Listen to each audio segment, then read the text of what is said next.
Alright, let's talk about something that's making headlines, and for good reason. Florida has begun deporting hundreds of people from a camp that critics are calling Alligator Alcatraz. And if that nickname sounds intense, just wait until you hear what's actually happening inside. So here's what you need to know.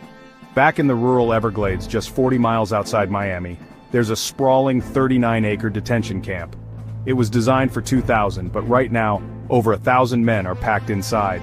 And get this, plans are underway to double that capacity. Governor Ron DeSantis recently announced that hundreds of people have already been removed from the camp. Of those, at least 100 have been deported out of the country. And if you think that sounds fast, the pace of these removals is only picking up. Now officials have fully embraced the Alligator Alcatraz branding. They say the facility meets or even exceeds state and national standards. But what's actually happening inside, that's where things get controversial. Advocates and nonprofits are painting a grim picture: overcrowded living spaces, pods filled way beyond capacity, sewage backups that have left cages literally flooded with feces, people denied medical care. Most of these men are living in tents that flood with every heavy rain, a given in the Everglades. Some organizations are so outraged they're demanding the camp be shut down for good.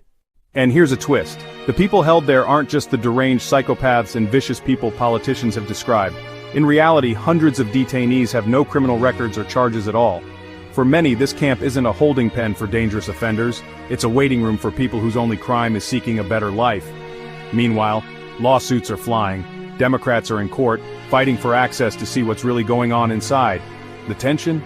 It's sky high. Officials say everything is above board, but the stories from inside suggest a much darker reality. Why does this matter? Because it's not just about one camp in Florida. It's about how we treat people at their most vulnerable, when the world is watching and when it isn't. Will Alligator Alcatraz become a new normal, or will the outrage force change? The answer, honestly, is still unfolding, but one thing is clear. What's happening in the Everglades isn't just a Florida story, it's a test for the whole country. If you want to stay updated on stories like this, make sure you hit subscribe. And let me know your thoughts in the comments. What do you think should happen next with Alligator Alcatraz? Thanks for watching.